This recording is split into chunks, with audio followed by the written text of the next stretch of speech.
for taking her time to come and visit us at this moment. And she has already been talking in the media.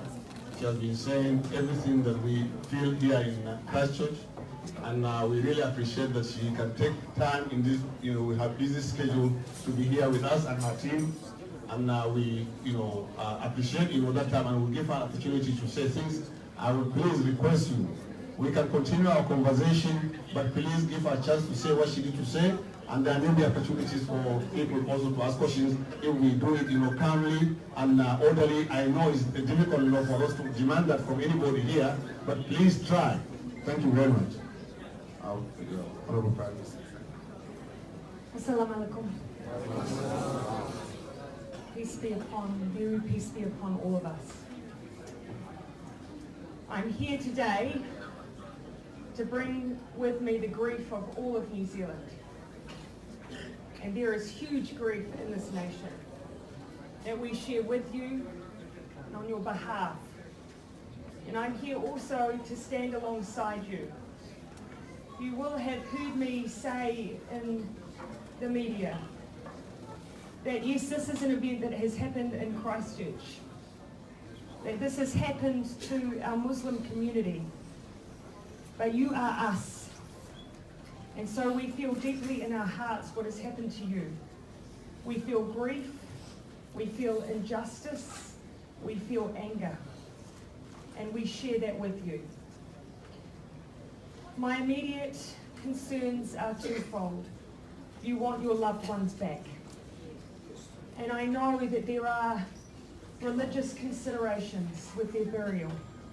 And that is top of our minds, and it has been from the moment that this occurred. It was one of the first things that I asked.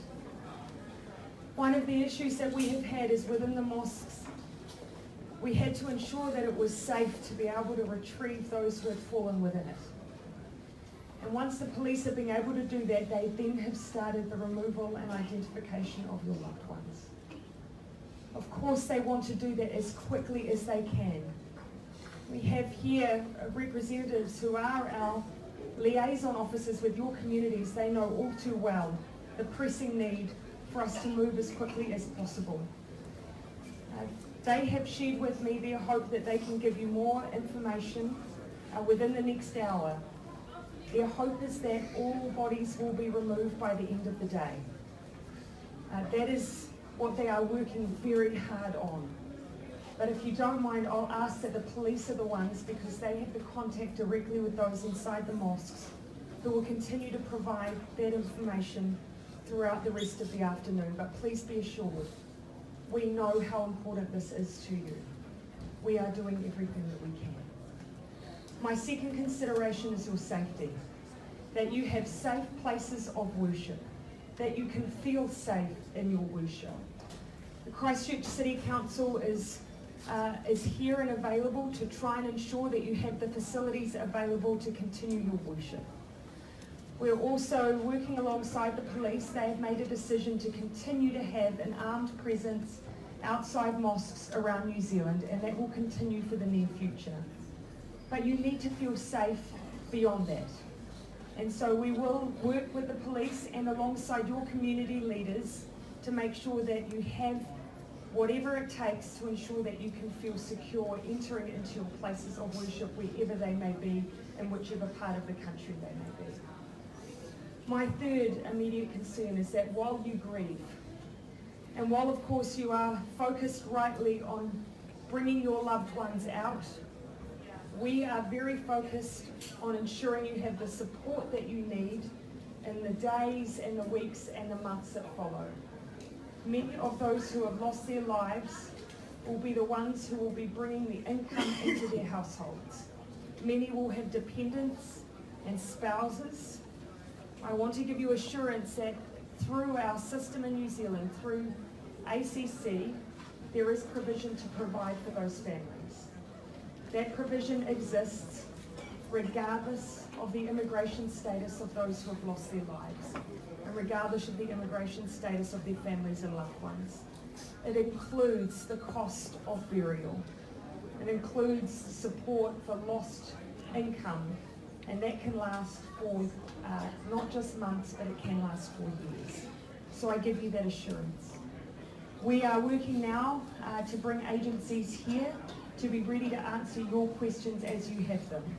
I ask of you to help support us as we work through language barriers. Many of you will be able to aid us in communicating with members of the community who need that. We will keep doing everything we can to make sure that we have those who within our services are able to speak the multiple languages required, but please, community leaders, I ask for your support so we make sure that no one is left without the information or the support that they need. My final message is one of unity. You'll see standing alongside me and behind me leaders from the opposition, from New Zealand First, the Deputy Prime Minister, the leader of the New Zealand Green Party, members of Parliament from across the divide, local members here in Christchurch, and of course the Mayor, Leander O'Deal. We are here in unity. We are here on behalf of the public of New Zealand who, whilst they cannot stand here today, share your deep grief. We all share your deep grief. The person who brought this hate to us brought it here. It was not developed here. It is perhaps one of the reasons it feels so alien to all of us. This is not who we are. This is not who Christchurch is. This is not who New Zealand is. And so you have our love and our support.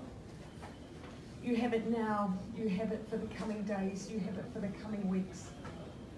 You have it because this is your home.